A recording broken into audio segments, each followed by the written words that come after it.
Right, so today we're going to move forwards and look at the founding principles and try to compare them a little bit with the United Kingdom constitutional reality.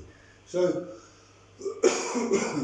and then also try to analyse the values behind these sometimes technical words. So we're going to try and look what's underneath. What are we valuing?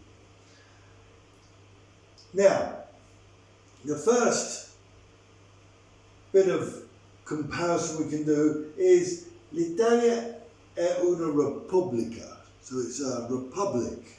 Now, how is that different from England? That is very different. Obviously, we are a constitutional monarchy in the United Kingdom, and what do we get from that? What are we valuing or not?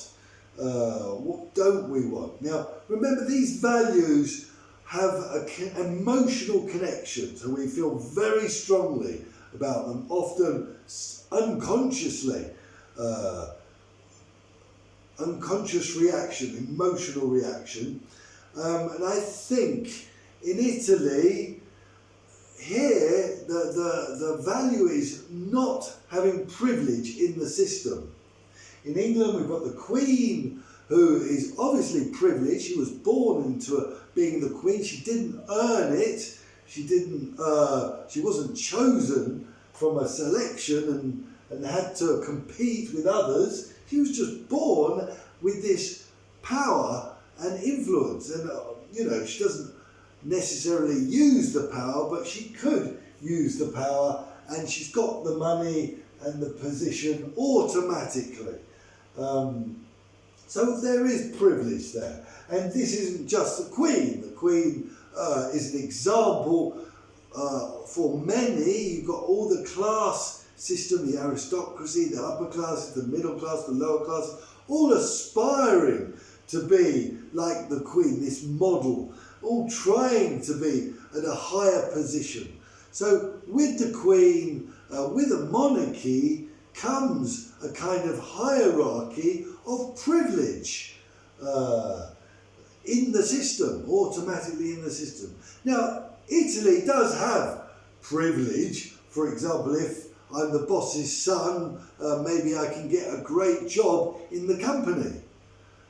But in the system, the state does not allow privilege. For example, to have a public job, to be employed by the public, you must do a written test, a concorso, a written test, and everyone must do a written test which is marked objectively by people we don't know, and then you go on a list of who's allowed.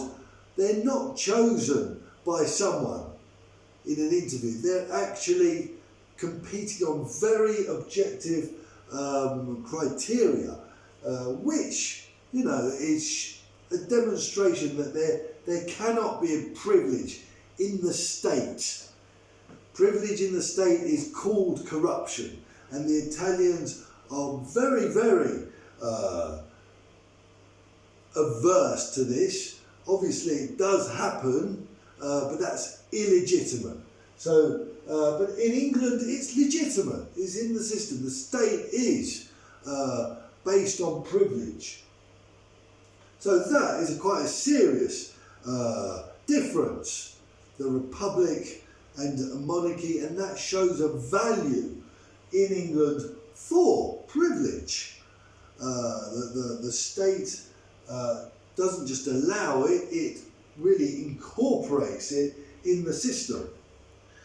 Now, it says, Italia è una repubblica democratica. So, democratic. Here, we see England is democratic, like Italy. What are we talking about? What values are we talking about? We could think of separation of powers and freedom of the press, but those aren't really the strong. They don't provoke the strong emotional responses. When we think of democracy, I mean, democracy has many interpretations all over the world. The Chinese democracy is different from maybe the Western democracy, which is different from Iran's democracy. They all have elections, they all have their idea of democracy. So the common universal idea of democracy we can see in the UN Charter, where it says we the people. It's talking about the will of the people. We can say that's a universal interpretation, and that is what produces our emotional response if we're not considered, if we're excluded from this process. So really we're looking at these values of participation and inclusivity when we're talking about democracy, that technical word democracy that represents not just voting, but the values behind that. I think what we really are attached to deeply, emotionally, is we should be consulted, we should participate, we should be included. So that is, I think, the founding fathers' value. When they considered democracy, they were considering the fact that we are a community where everyone participates and everyone is included. England does have a little bit of a different idea of democracy than Italy. In Italy, you've got you've got a proportionate system, a more proportionate system, because it did change later on. There's now the limits that very small parties can't get in, can't be represented, but England has a majority system where small parties have no representation at all. So you've got two big parties, and if you've got 20% in all the electoral colleges in England,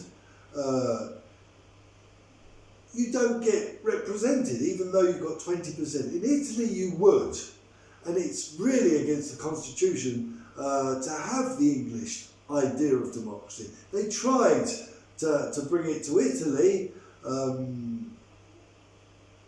maybe, I think it was about 14 years ago, and the Constitutional Court said no, because every vote must be equal, every vote must count, and it wouldn't count.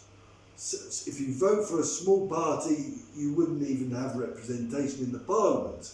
So it was considered undemocratic. So even our ideas of democracy are a bit different, and the English idea doesn't really include inclusivity, because it's possible also to vote and not be included in the composition of the parliament.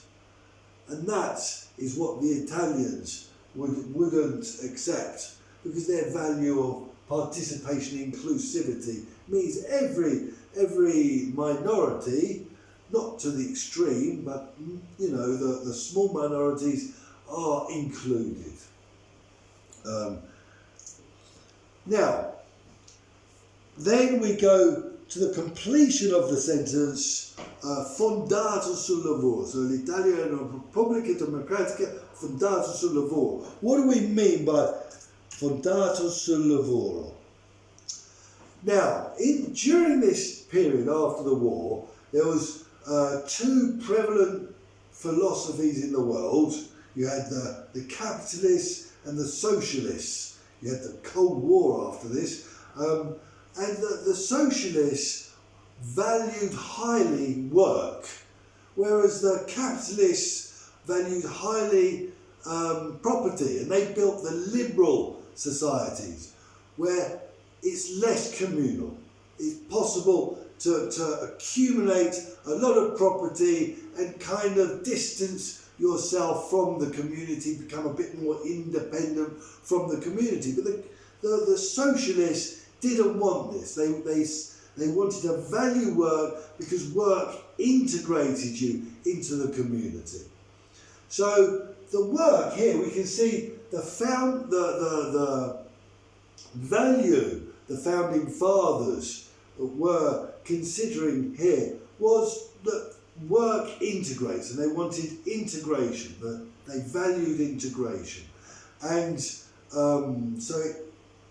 they said Italy is founded on work, not property, because property can mean you get accumulate a lot of property, and then you can close the door and live in your own little world. You're not part of the community, you're not integrated. But there's another aspect to this also. We've got to remember fondato sul lavoro means founded on what we make. Italy is what we make as a community together with something concrete and real. Whereas the fascists had this idea of Italy was some sort of illusory place, very abstract, spiritual place that was kind of better than everyone else, etc. This, obviously, the anti-fascists that wrote the constitution didn't want.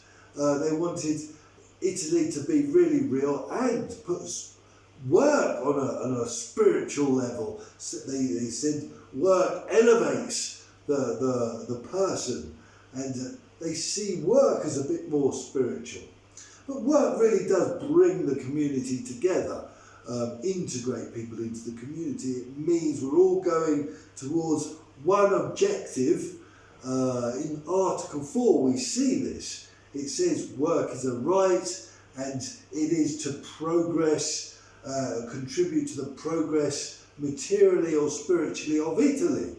So we can see that how this work is bringing the whole of Italy, the community, together towards an objective, which is the project of building Italy. So in that way, they expressed that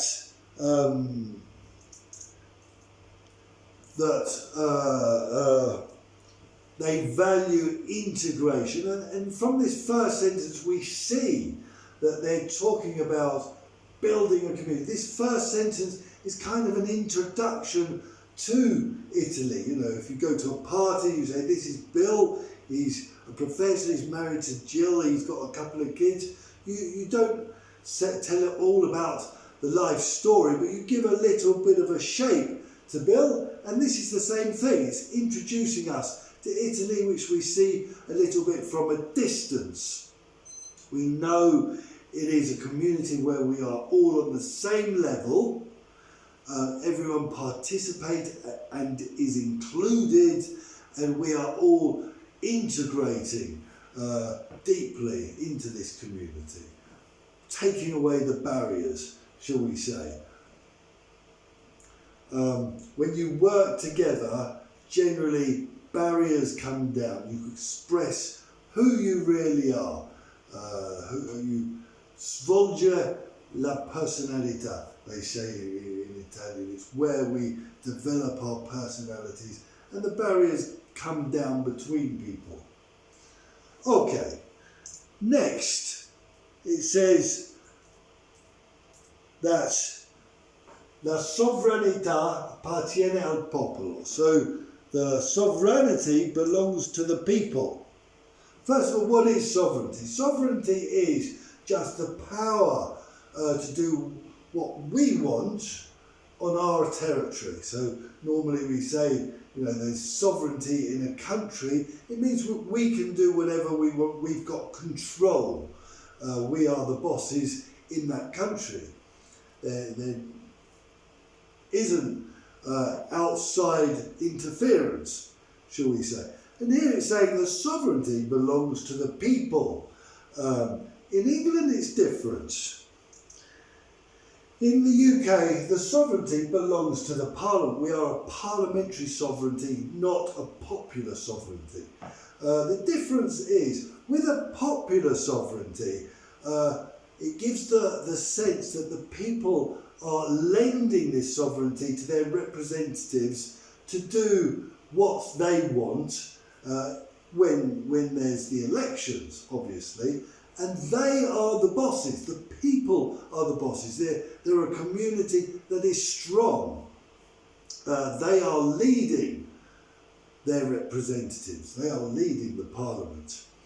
And we don't get that sense in the UK. In the UK, we've got a parliamentary sovereignty. We have an authority that is very strong and is able to be the leader, to govern as an authority, a strong authority. We see this in reality. You know, the Italians mobilise a lot, they protest a lot, they're very difficult to govern. They have protections, constitutional protections like the abrogative referendum, where they can refuse a law, and they've got a lot of powers for the unions, the syndicati. They've got a lot of power for the unions and generally a lot of protections from authority. It's very difficult to govern Italian people because it's a popular sovereignty. There is this sense that they are the boss. Whereas in England, we don't get that same sense. We see the unions are quite weak and have been weakened over many years, and they haven't got these possibilities, and generally, culturally, they don't protest so much.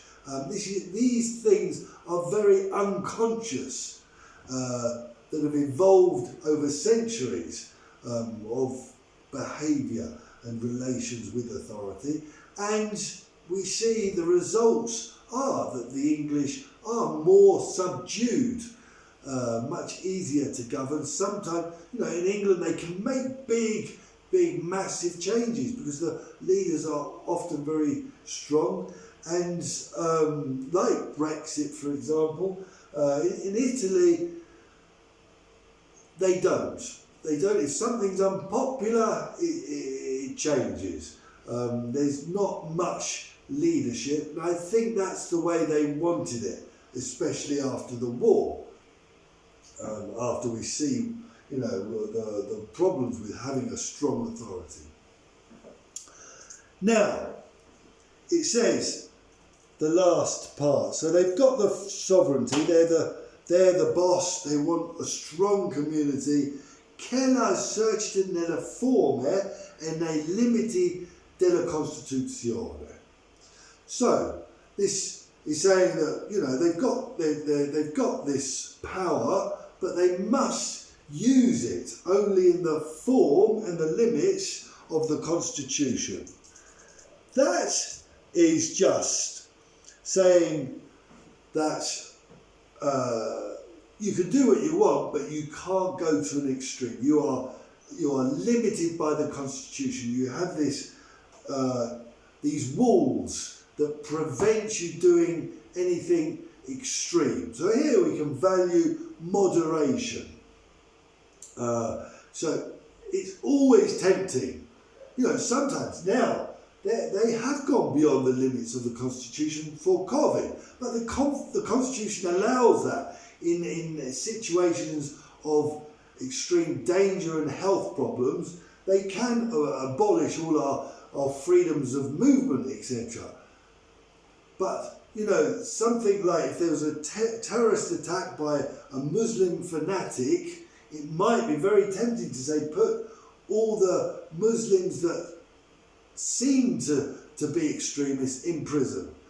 But we can't do it because the Constitution would not allow it. So they can use that power, but we can't go to those extremes. Even if it makes us safer, and it seems like a good idea from our perspective. So it's protecting this moderation and stopping us from going to extremes just to protect ourselves or make life easier for us. In England, that's different too, because the English Parliament is sovereign and there are no limits. The English Parliament really could abolish elections, freedoms. It can do, whatever it likes. It may cause a revolution, but there's no constitutional limits. The constitution in England is just an ordinary law made by Parliament. There's no aggravated majority necessary. There's no referendums necessary. It really can do what it likes, as long as it respects the laws that it makes. But it can change the laws that it makes. So yes, this obviously for the Italians is important to prevent the past mistakes, all the terrible things that happened in the Second World War. So this first article, we can see they want to build a community where we're all on the same level, participation, inclusion, very integrated and strong community. The people are very strong as a group, but moderate. Okay, so it's full of Italian values in that first article.